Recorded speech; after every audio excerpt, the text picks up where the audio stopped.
नमो भगवते वासुदेवाय।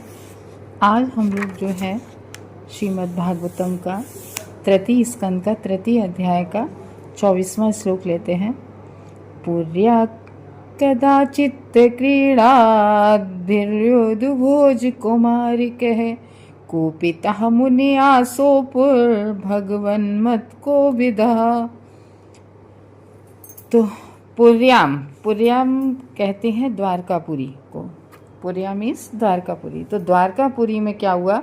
कदाचित एक बार क्या हुआ है द्वारका में? कदाचित एक बार क्रीड़ाद्भे यानी कि खेल खेल में, क्रीड़ाओं द्वारा यदुवंशी और लिखा है ना अभ्युदुर्भोज कुमार का, यदुवंशी और भोज के वंशज। ये जो यदुवंशी यानी कि भगवान के जो यदुवंशी है, और यहाँ पर भगवान के माता पिता भी थे, यानी कि दोनों भोजवंश और यदुवंश दोनों वहाँ पर इकट्ठे हुए थे, दोनों रह रहे थे वहाँ पर द्वारकापुरी में। और तो उनके महामुनिगण उन्होंने इस तरीके से खेल खेल में महामुनि यानी कि मुनि लोग कुछ बैठे थे, महामुनि गणों को एक बार क्रुद्ध कर दिया। तो उन्होंने श्री भगवान की इच्छा अनुसार उन राजकुमारों को शाप दे दिया। किसने शाप दे दिया? मुनिगण। अब ये इसका अनुवाद है। अब हम इस श्लोक को समझते ऐसे हैं कि पुर्या कदाचित क्रीड़ा, कदाचित एक बार क्या हुआ होता है कि द्वारकापुरी में भोजवंश के कुछ राजकुमार, कुछ यदुवंशी यानी कि भगवान के पुत्र वगैरह और भोज कुमार, ये दोनों सब बच्चे खेल खेल में क्या किया? भगवान के एक पुत्र सांब ने क्या कर दिया? सांब ने कि अपने पेट पर जो है एक कपड़ों की पोटली पेट पर बना दी और औरत जैसा सजा दिया, उसको कपड़े पहना दिए सांब को, इन सब राजकुमारों ने।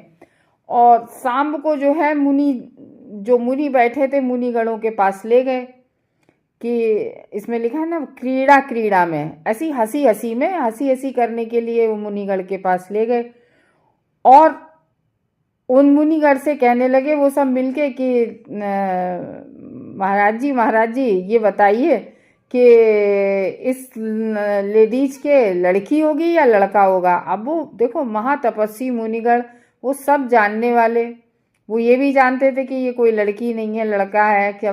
तो लेकिन उन्हें वो क्रुद्ध हो गए, क्रुद्ध यानी कि उन्हें क्रोध आ गया। तो उन मुनिगण ने जो है श्राप दे दिया।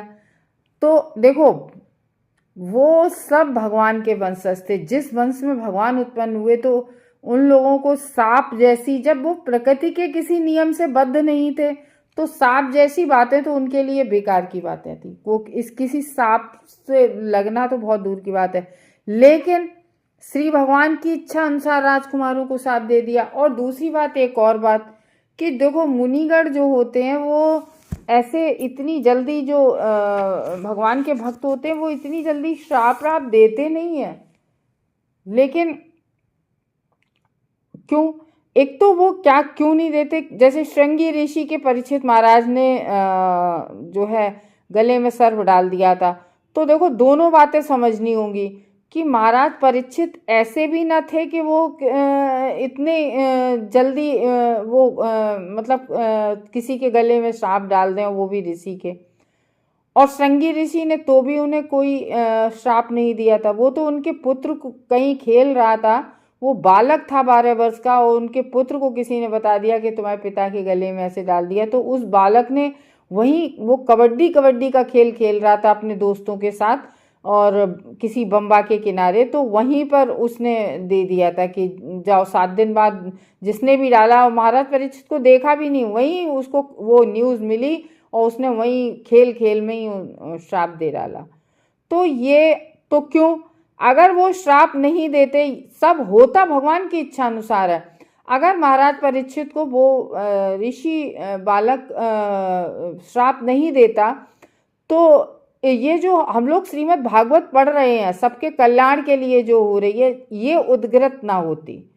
महाराज परीक्षित तुरंत जैसी श्राप के बारे में जाने, तो महाराज परीक्षित तुरंत उसी समय सब कुछ त्याग कर भागवतम सुनने बैठ गए और श्री सुखदेव गोस्वामी ने अपने मुंह से भागवत सुनाई। तो इस तरीके से लोक कल्याणकारी भागवत का उद्गृत हुआ। तो जो भगवान के संगी थे, जो कि यदु तथा भोजवंशी के राजकुमार की भूमिका निभा रहे थे, तो ये लोग कोई जो भगवान के पुत्र आदि थे ये सब, तो ये सब साधारण व्यक्ति नहीं थे, क्योंकि भगवान के संगी के रूप में कोई साधारण व्यक्ति भूमिका नहीं निभा रहे थे। तो ये साधारण जीव नहीं थे। ऐसा संभव नहीं है कि किसी संत पुरुष या मुनि के अपमान करते या मुनिगण मतलब ऐसे लोग भी नहीं थे। भगवान के शुद्ध भक्त थे, भगवान के परम भक्त थे। तो ऐसे भी नहीं थे ये लोग किसी मुनिगण का इस तरीके से अपमान करने जाके, लेकिन सब भगवान की इच्छा अनुसार सब प्रेरित होके कार्य करने लगे। तो वो ऐसे नहीं थे, बहुत ही अच्छे लोग थे भगवान के यदुवंशी और वो, लेकिन भक्त थे भगवान के, जो कि श्री भगवान के शुद्ध भक्त थे। तो इतना पवित्र यदु और भोजवंश में उत्पन्न जो राजकुमार थे भगवान के पुत्र आदि, वो किसी प्रकार की क्रीड़ा पर अगर वो क्रीड़ा कर भी देते तो कोई मुनिगण उन पर क्रुद्ध भी नहीं होते, क्योंकि स्वयं श्री भगवान इन्हीं के वंशज के रूप में अवतरित हुए थे। तो इन मुनियों द्वारा राजकुमारों को स्थापित करना, उन्होंने क्या श्राप दिया था कि जाओ, ना इसके ना पुत्र है ना पुत्री है, इसके पेट से एक लोहे का जो है वो लोहे की बॉल इससे उत्पन्न होगी।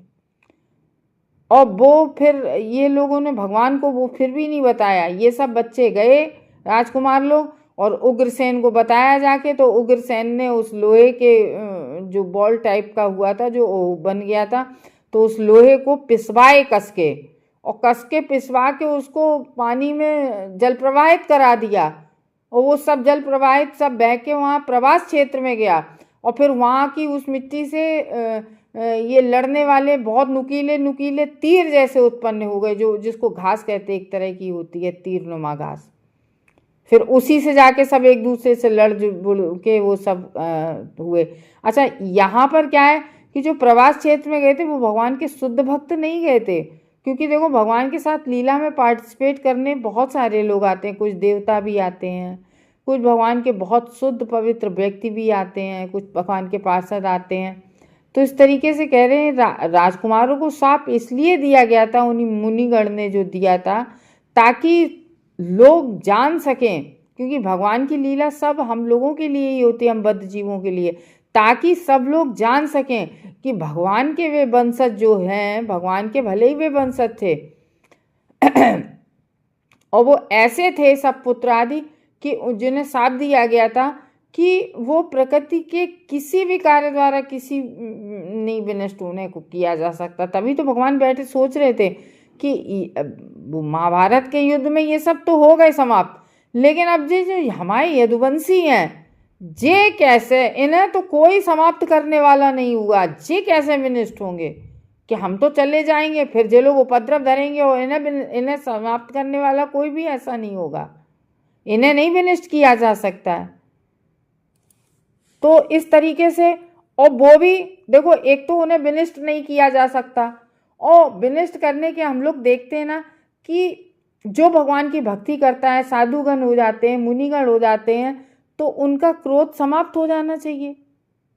तो उनका जो वैष्णव होते हैं, तो भगवान की भक्ति कर करके देखो, एक चीज़ हमेशा याद रखना, हम किसी भी तरीके से, हम कोई भी तरीके से अपने जो कार्यों को छोड़ नहीं सकते। केवल भक्ति ऐसा मार्ग है जिससे हमारा क्रोध, लोभ, मोह सब कम होता है। जैसे जैसे धीरे धीरे हम श्रवण करते जाते हैं, हमारे ये सब जो होते हैं ये सब समाप्त हो जाते हैं।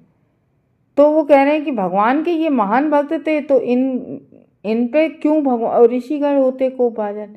इसलिए मनुष्य को बड़ी सावधानी बरतनी चाहिए कि वे भगवान के भक्त के चरणों पर कोई अपराध ना कर सके। तो यहाँ पर देखो, वो तो भगवान के वंशज थे, सब यदुगण थे, तो उनकी इस शिक्षा से भगवान एक शिक्षा भी दे गए इस कृत्य से, कि हम सब लोगों को कभी भी भगवान के भक्त का अपमान नहीं करना चाहिए। क्योंकि भगवान अपने भक्तों का अपमान नहीं सहन कर सकते, और भगवान का भक्त जो भी कुछ कह देगा तो वो भगवान पूरा करते हैं। तो इस तरीके से जो है बता रहे हैं कि वो उन्होंने मुनिगण का अपमान किया। और आगे के श्लोक में क्या बता रहे हैं, तथा कतिपर्यामास वृष्णिभुजान्धकादयः ययुप्रभासं संस्रष्टा रथैर्देव विमोहिता। आप 25वें श्लोक में बता रहे हैं कि कुछ महीने बीत गए, तब भगवान श्री कृष्ण द्वारा विमोहित हुए समस्त वृष्णि और भोज तथा अंधक बंसी जो कि देवताओं के अवतार थे, वे प्रवास गए, किंतु जो श्री भगवान के सनातन भक्त थे वे द्वारका में रहे। तो इस श्लोक में बता रहे हैं कि जब श्राप मिल गया, उन मुनिगण ने दे दिया था श्राप, तो उसके कुछ महीने बीते थे कि कुछ महीने बाद श्री कृष्ण ने, क्योंकि भगवान ही, हम सबकी बुद्धि भी भगवान ही विमोहित करते हैं, तो वो जो भगवान का भक्त होता है, भगवान उसकी बुद्धि क्यों नहीं विमोहित कर देते, उसकी बुद्धि क्यों इंद्रिय तृप्ति में नहीं लगाते, क्योंकि वो भगवान का भक्त हो गया होता है। भगवान उसकी बुद्धि उस अलग तरीके से चला, क्यों? क्योंकि वो माया के 3 नियमों से बंध के नहीं रहता है जो भगवान का भक्त हो जाता है। तो भगवान उनकी बुद्धि विमोहित करते भी नहीं है। भगवान कहते हैं कि अरे ये हमारे पास आना चाहता है, धाम जाना चाहता है, तो इसकी बुद्धि उससे तीनों गुण प्रकृति के वो भी दूर रहते हैं। तो इस तरीके से जो कुछ समय ऐसे करते करते कुछ दिन बीत गए, तो भगवान श्री कृष्ण द्वारा जो मोहित किए गए, कौन कौन?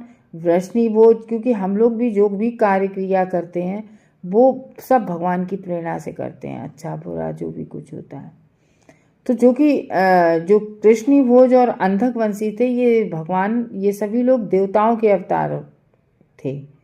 तो प्रवास गए ये सब लोग मिलके, किंतु जो भगवान के सनातन भक्त थे वे द्वारका में ही रहे।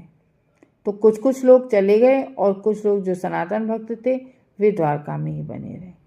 तो इस तरीके से हम लोग आगे जानेंगे कि कैसे जो है उन लोग प्रवास क्षेत्र में जाके उन लोगों ने कैसे किया, कैसे मतलब क्या क्या नियम किए उन्होंने जब इस धरा जगत से गए तब। हरे कृष्णा भक्तों।